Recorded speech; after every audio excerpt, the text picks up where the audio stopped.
Hey guys, welcome back to Top 10 Nerd. I'm Ron McKenzie-Lefurgey. Batman Ninja has just come out on digital release and the reviews are pouring in. Everyone's looking forward to some awesome Batman vs. Joker action in feudal Japan, but some people are doubting the greatness that is Batman Ninja. So I'm here to give you some cool info about it and get you ready for it. Don't worry, I'll avoid spoilers as much as possible and I'll try to keep plot points vague. If you finish this and want more, check out our video on the alternate versions of Batman next. But first, get ready, it's time for the top 10 surprising facts about Batman Ninja.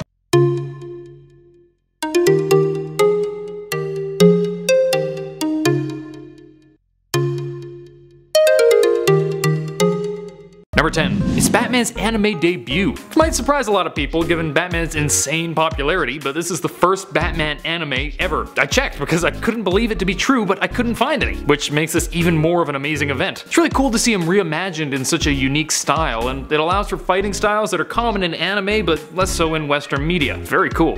Number 9. Joker isn't the only baddie. Even though the trailer focused largely on Batman and the Joker, Joker isn't the only villain in town. Turns out a bunch of Gotham supervillains had been sent back as well and had been working to create criminal organizations in this new world. We got Harley Quinn, Gorilla Grodd, Deathstroke, Poison Ivy, Two-Face, Penguin, and Bane. Wow. And we caught glimpses of them in the trailer, but they look totally awesome in the movie. Batman definitely has his work cut out for him, but thankfully, they aren't the only time travelers around. Number 8.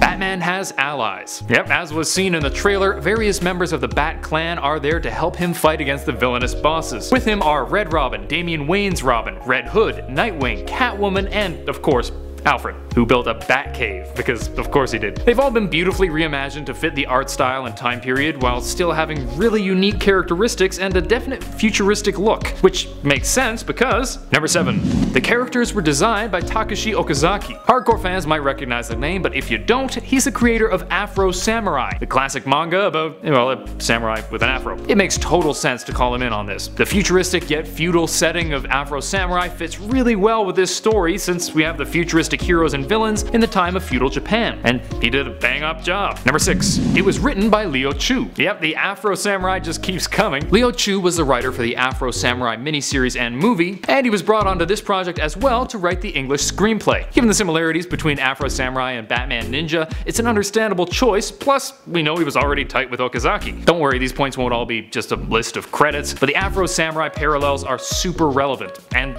these guys did such a great job, I think they deserve the spotlight for a bit. Number 5. The Joker and Harley become farmers. I won't explain the various events leading up to or following this reveal since it gives away a bunch of plot points, but at one point Batman comes upon Joker and Harley seemingly living an innocent life as farmers without any memory of who they were or even who Batman was. How did they become farmers? Will they ever get their memories back? Guess we'll have to watch it to see. Or like, scroll down to the comments, I'm sure people down there will tell you. Number 4. Batman isn't really a ninja. Despite the title being Batman Ninja, Batman looks and acts a lot more like a samurai in the movie. The ninja thing doesn't come in until fairly late in the film, which is quite interesting because the ninja motif would obviously work really well with the stealthy and cunning Batman. That said though, I think the samurai thing is heaps cooler, so I'm totally fine with it, especially since it let Chu and Okazaki work a lot more in their samurai wheelhouse. Number 3.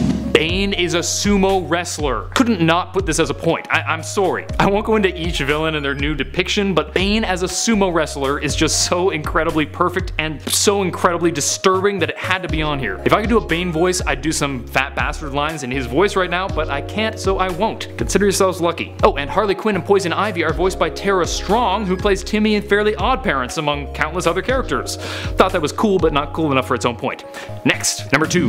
It's really good. Honestly, I know this sounds like a weak point, but given the mediocrity of DC films of late, some people were a bit worried. But clearly, the animated films aren't falling prey to the same issues that DCU is facing because this has been widely hailed as an excellent movie by critics, sometimes called the best Batman film ever. I know reviews are subjective, but when they're so consistently amazing, it's a pretty clear indicator of greatness. Number 1. There's a monkey Megazord. This one's a spoiler for an awesome plot point, so I'll keep it vague just to whet your appetite for the movie. At one point, one of the protagonists gains access to Gorilla Grodd's monkeys that combine into a giant samurai monkey to fight a big baddie, which just gives crazy Power Ranger vibes to us Westerners. This is one of the really anime-ish aspects of the movie, and as you can guess, it's absurdly awesome. That That's it for today. Hope you guys enjoyed. If you did, please smack that thumbs up button and subscribe to Top 10 Nerd for more videos. Check out our recently uploaded playlist if you missed some of our recent videos and you hate clicking. And let me know your thoughts on Batman Ninja in the comments section down below. Just be careful, apparently some losers think it's fun to post Infinity War spoilers in the comments. So try to avoid that and try to avoid thinking about how sad their lives must be. Until next time, I'm Ron McKenzie-Lefurgey with Top 10 Nerd. Later, nerds.